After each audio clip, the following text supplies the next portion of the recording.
De gemeente Noord-East-Friesland wil alle plaknamen officieel de Frieske benaming gaan. Het dwarsbelang van Eelsum is het hier net mee eens.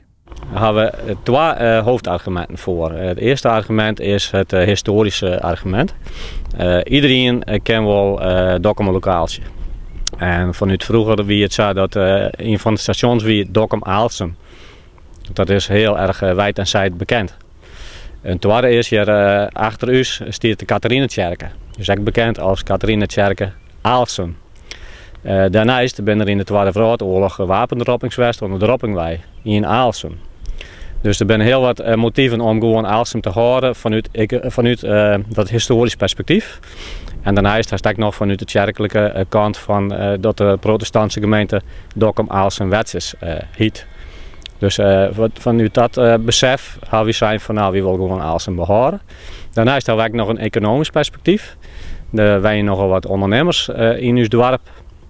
En ja, die ondernemers die zijn bekend vanuit de benaming Aalsum. Ze gaan daar briefpapier op maken. Leveranciers, toeleveranciers zijn bekend en die zie je ook op Aalsum. Dus dat zijn eigenlijk de twee hoofdargumenten waarvan wij zeggen van we gaan net mee in de gedachtegang van de gemeente om de naam Aalsum te verhoren in Eelsum. We gaan net in contact met de dwarsbelangen. We gaan natuurlijk wel de publiciteit volgen. En we gaan wel het dorp en ook zeggen van we willen dit jaar ook net. Vooral vanuit het economisch perspectief. Hè. We halen jet van buren bijvoorbeeld. Er zal nooit bedroegen wijzen die boeren op hun vrachtauto's zetten gaan.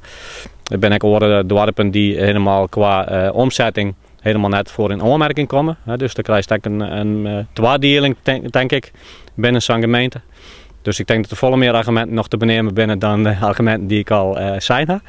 Dus ik zou in ieder geval de RIE adviseren willen van zet er gewoon een streep terug. En doe gewoon en besteed het heel erg zoals doen. Wethouder Verder Breusma luidt uit waarom de gemeente Noord-East-Friesland hiermee dwaande is. Er is een abonnement aangenomen in de RIE. En ons college mag een abonnement uitvoeren. En dat gaat over, dat is een unaniem amendement geweest, over het verfrisken van de plaknaam in Noord-East-Friesland.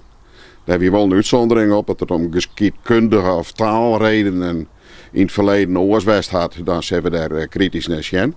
En dit is eigenlijk alleen een aanleiding van een Europees manifest. Waarin staat dat Lietse taalgebieden bij een gemeentelijke fusie er net op achteruit gaan maaien wat hun taalbeleid aangaat. Er zijn natuurlijk altijd een aantal mensen die het bezwaar zien gaan. Dat is ook een volste recht. Wij schudden op basis van historische motivatie. En daar nemen we dus in begin juli neemt de Riet daar een besluit over. Wat we in ieder geval doen is dat we minimaal oordelen hier van tevoren zeggen dan gaat het barren. Dus dan kan mensen hun direct op daar hier.